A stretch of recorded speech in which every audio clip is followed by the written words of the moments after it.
જય માતાજી મિત્રો, સ્વાગત છે તમારું ગુજ્જુ પરિવાર ચેનલ યુટ્યુબમાં। શ્રાવણ વદ સાતમ એટલે શીતળા સાતમ। આ દિવસે સૌભાગ્યવતી સ્ત્રી સવારે ઠંડા પાણીથી સ્નાન કરે છે અને શીતળા માતાનું પૂજન કરે છે।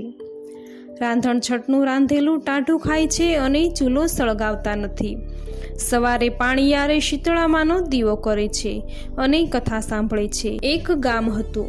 એ ગામમાં દેરાણી જેઠાણી અને સાસુ રહેતા હતા।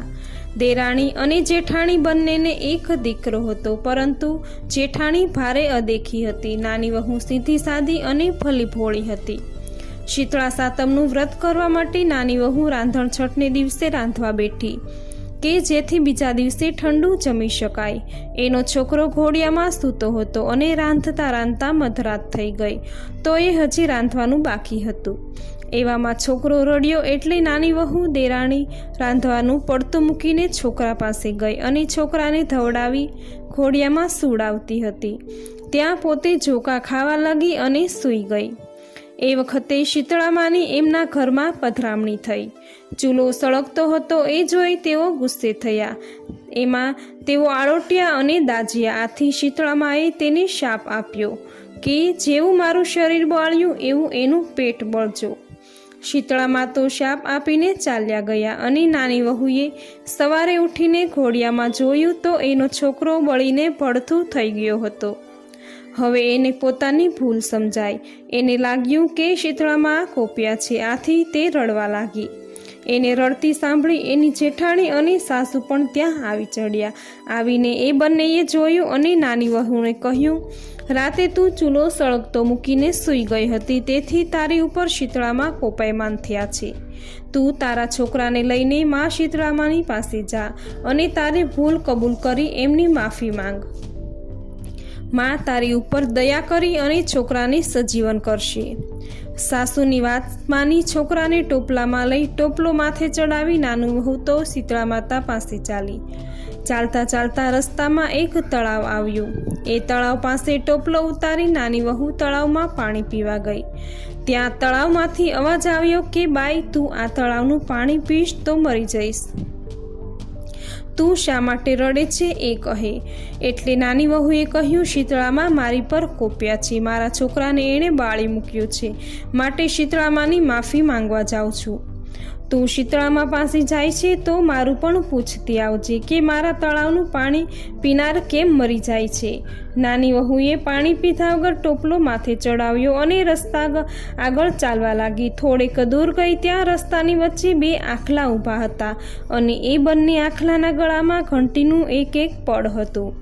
તેઓ બંને એકબીજાને માથા મારીને લડતા હતા। નાની વહુ નજીક આવી એટલે આખલા લડતા બંધ થયા અને નાની વહુને પૂછ્યું, બેટા તારી આંખમાં આંસુ કેમ છે? શીતળામાં મારી ઉપર કોપ્યા છે એટલે માફી માંગવા જાઉં છું। તો બાઈ શીતળામાને અમારું પણ પૂછતી આવજે ને અમારા કયા પાપને લીધે અમારા ગળામાં ઘંટીના પડ બાંધ્યા છે અને અમે શા માટે લડ્યા કરીએ છીએ। સારું કહી નાની વહુ આગળ વધવા લાગી। થોડેક દૂર ગઈ ત્યાં ઝાડની નીચે એક મેલી ઘેલી ડોશી બેઠી હતી અને વારંવાર માથું ખંજવાળતી હતી। એને જોઈને ડોશીએ કહ્યું, આવ બેટી, હું તારી જ રાહ જોતી હતી, તારો ટોપલો નીચે ઉતારીને જરા મારું માથું જોઈ આપ, માથામાં મને બહુ ખંજવાળ આવે છે।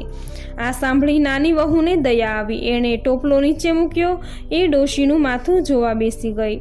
ઘણીવાર સુધી નાની વહુએ ડોશીનું માથું જોયું। એમાંથી ઘણી લીખો અને જુઓ કાઢીને મારી નાખી।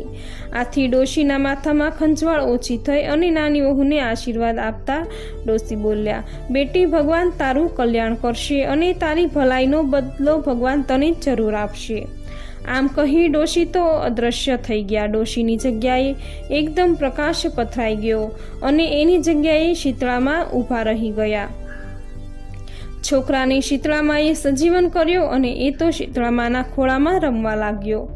નાની વહુએ શીતળામાના દર્શન કર્યા અને પોતાની ભૂલ બદલ ક્ષમા માંગી। શીતળામાએ પોતાના માથા પર હાથ મૂકી એને માફી આપી અને એનો હસતો રમતો છોકરો એના ખોળામાં મૂક્યો। પછી નાની વહુને તળાવના પાણી વિશે પૂછ્યું ત્યારે શીતળામાએ કહ્યું, બેટી, ગયા ભવમાં એ તળાવ એક સ્ત્રી હતી. એ બહુ અદેખી હતી. એને ત્યાં કોઈ ચીજ વસ્તુ લેવા આવે તો એ કોઈને આપતી નહીં, અને સવારમાં વલોણું કર્યા પછી કોઈ છાશ લેવા આવે તો પાણી નાખીને છાશ આપે.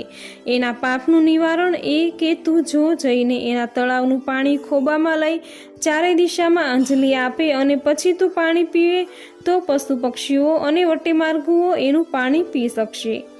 પછી નાની વહુએ પેલા બે આખલાની વાત પૂછી ત્યારે શીતળામાએ કહ્યું, બેટી, એ બંને આખલા ગયા ભવમાં દેરાણી જેઠાણી હતા. એમના ઘરે કોઈ આડોશી પાડોશી દળવા ખાંડવા આવે તો તેનું અપમાન કરી તેઓ કાઢી મૂકતા, એટલે આ ભવમાં તેઓ આખલા બન્યા છે. તું જો જઈને એના ગળામાં રહેલા ઘંટીના પડ કાઢી નાખ તો તેઓ સંપીને રહેશે. આટલું કહી શીતળામાં અંતર્ધ્યાન થઈ ગયા અને નાની વહુ પોતાના દીકરાને લઈને પાછી વળી. ચાલતી ચાલતી તે જ્યાં આખલાઓ લડતા હતા ત્યાં આવી અને છોકરાને એક બાજુ બેસાડી તે આખલા પાસે આવી. આખલા પાસે આવીને એણે વાત કરી અને પછી એના ઘંટીના પડ કાઢી નાખ્યા. આથી બંને આખલાઓ શાંત પડી ગયા અને એકબીજાના મિત્ર જેવા બની ગયા અને ડોક નમાવી પેલી નાની વહુનો આભાર માનવા લાગ્યા. પછી નાની વહુ પોતાના છોકરાને તેડી પેલા તળાવ પાસે આવી. ત્યાં આવીને તેણે તળાવના બધી ચારે બાજુ અંજલિ આપી અને ખોબો ભરીને પાણી પીધું અને પોતે થોડુંક પાણી પીધું તો ચારેય દિશામાંથી પક્ષીઓ પાણી પીવા માટે આવવા લાગ્યા. પછી તળાવે નાની વહુનો આભાર માન્યો અને નાની વહુ પોતાના છોકરાને લઈને પોતાની ઘરે આવી. એણે પોતાના છોકરો સાસુમાના ખોળામાં મૂકી દીધો. આથી તેની સાસુ તો રાજી થઈ ગઈ, પરંતુ આ તેની જેઠાણીને ગમ્યું નહીં. સાસુએ તો નાની વહુને પૂછ્યું, નાની વહુ, બેટા, આ બધું કેવી રીતે બન્યું? નાની વહુએ બધી માંડીને વાત કહી. આ સાંભળી જેઠાણીને પણ શીતળામાના આશીર્વાદ લેવાનું મન થયું અને બીજા વર્ષે રાંધણછઠ ક્યારે આવે એની રાહ જોવા લાગી. પણ સમય જતાં ક્યાં વાર લાગે છે. બીજા વર્ષનો શ્રાવણ મહિનો આવ્યો અને શ્રાવણ મહિનાની રાંધણછઠ આવી.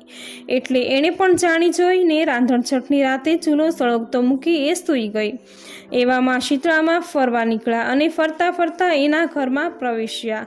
ચૂલો સળગતો જો એ તો ગુસ્સે થયા અને તેમાં આળોટ્યા એટલે દાજ્યા. એટલે શીતળામાએ તો જેઠાણીને શાપ આપ્યો, જેણે મને બાળી છે એનું અંતર બળજો. અને સવારે જેઠાણીએ ઉઠીને જોયું તો એનો છોકરો ઘોડિયામાં બળીને ભડથું થઈ ગયો. એણે રડતા રડતા શું બન્યું એની બધી વાત સાસુને કરી. એટલે સાસુએ એમને લડ્યા પછી અને કહ્યું કે જા, તું પણ નાની વહુની જેમ શીતળામાને મનાવવા માટે જા. એમને વિનવણી કરજે એટલે તારો દીકરો સાજો નરવો થઈ જશે. આ સાંભળી જેઠાણી છોકરાને ટોપલામાં નાખીને ચાલી નીકળી. આગળ જતાં પેલું તળાવ આવ્યું.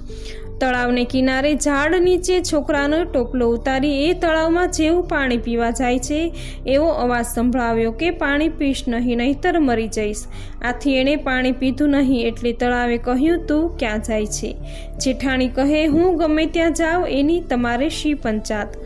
આમ કહી એ પાણી પીધા વગર ચાલી નીકળી અને આગળ ગઈ ત્યાં ઘંટીના પડવાળા પેલા બે આખલા મળ્યા. તેઓ લડતા હતા પણ જેઠાણીને જોઈને શાંત થઈ ગયા અને પૂછ્યું, બહેન, તું ક્યાં જાય છે? આ સાંભળી જેઠાણી ગુસ્સે થઈને બોલી, હું ગમે ત્યાં જાઉં, તમારે શી પંચાત. આ સાંભળી આખલા કંઈ બોલ્યા નહીં અને બાઈ તો ટોપલો લઈને આગળ ચાલી નીકળી. આગળ જતાં પેલી મેલી ઘેલી ડોશી મળી. એ ઝાડ નીચે બેઠી માથું ખંજવાળતી હતી. એણે જેઠાણીને આવેલી જોઈને કહ્યું, વહુ બેટા, સારું થયું તું આવી ગઈ.